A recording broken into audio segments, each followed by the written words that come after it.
Well, according to reports, the White House moved to cancel remaining federal contracts to Harvard University amid an escalating battle with American universities.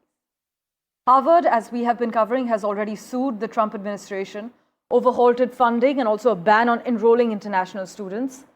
But as experts highlight, by targeting institutions, cancelling grants, and firing government researchers, Trump is impairing the ability to solve problems, prevent disease, design policy, inform the public, and also make tech advancements.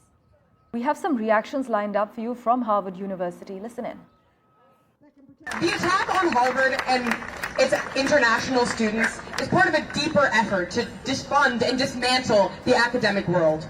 Trump has begun a dangerous march to roll back civil rights in this country. If there is anything to learn from this Jewish history, it's that when we push people out of our schools because of their identity, it's a symptom of a morally bankrupt politics. But Donald Trump is attacking these freedoms because they get in the way of his authoritarian takeover. This is what authoritarians do. And for further clarity, we have with us Daniel Block at the moment. Daniel, as always, thank you so much for joining us on NDTV. By framing Harvard as a bastion of Marxist maniacs and liberal bias, would you argue that the Trump administration is now using the global visibility of elite academia to actually signal a new ideological litmus test for US institutions? Thanks as always for having me. Yeah, I think what's clearly happening here is it's an ideological battle between Trump and those who oppose him. And, you know, anybody who knows Harvard in and out knows that Harvard is hardly a Marxist far left institution. I mean, this is one of the richest organizations in the world. It's an organization that has produced any number of billionaire capitalists. I mean, it doesn't even pass the smell test. What it really is a front for attacking anybody who doesn't agree with Trump's particular ideology. That's the ideological role and war that's going on here.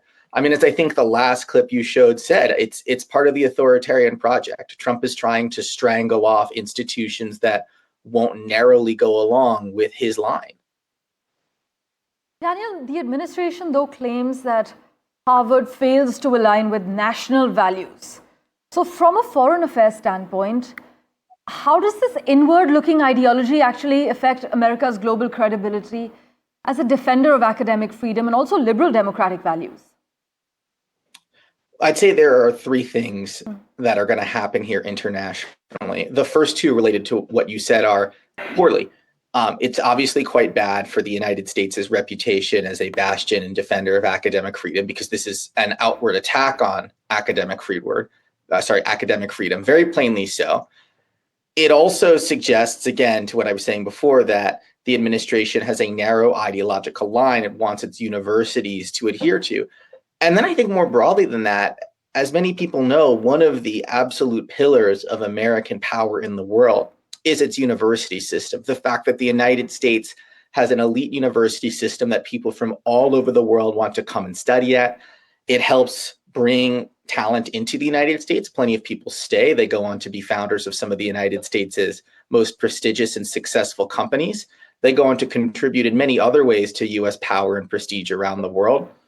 And when you're doing things like cutting off Harvard's money, or even more extremely, barring international students from studying there, you're telling people that the United States is inward looking, that we don't want outside talent, that we don't want the country to be a bigger and more accepting place. And that's just going to do horrible things to US power and prestige. I mean, think about all the future possible founders who might wind up becoming American citizens or founding American companies, who will now go study somewhere else, whether that's in Europe or, as the United States really wouldn't want it to be, in China. In fact, Hong Kong is also opening its doors for the international students. And speaking of international students, Harvard's president has called the curbs on international student enrollment devastating, as you are also highlighting. But Daniel, from a diplomatic standpoint, does this not then send a contradictory message to countries that invest heavily in sending students to the US, as you are pointing out? I think it does. It sends a message that the United States is now less open and less welcome to international students than it was before. And look, you can say it's just one university, it's just Harvard, but they're picking arguably the most famous and prominent university in the United States. So there's no way that's not going to send a chilling message. And I think that that also is bad for American power in its own way, right? It's a form of American soft power, of American outreach. As you were saying, diplomacy, it's really a key word here. The United States can reach out not just to other countries' governments, but to other countries' societies by saying, look, we want you here. We want to give you an opportunity to study with us, to come into the country, have that be a pathway for you. And you're shutting that door out. You're shutting that diplomatic messaging down. Well, as we wrap, Daniel, by tying civil rights rhetoric to the justification for defunding Harvard, would you say the administration is actually weaponizing legitimate grievances for political ends? Well, how legitimate they are is a matter of interpretation, but it certainly is justifying political grievances for political ends, or legitimate grievances, whatever you want to call them. It is weaponizing grievances for political ends. I think that is really certainly what's happening here. You know, how anti-Semitic is Harvard's campus really? From what I understand, the answer is not very. That's not to say that there haven't been instances of anti-Semitism on Harvard's campus or on other campuses around the country. There have been, I'm sure. I've seen reports and evidence of that. But they're really, really marginal at best, particularly at a place like Harvard. And I think, you know, in fact, in doing that, what they're doing is they're cheapening actual instances of anti-Semitism.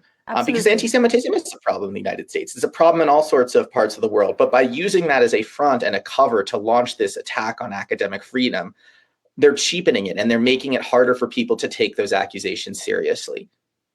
Right, Daniel, as always, thank you so much for joining us with your views. We will, of course, revert to you for regular updates.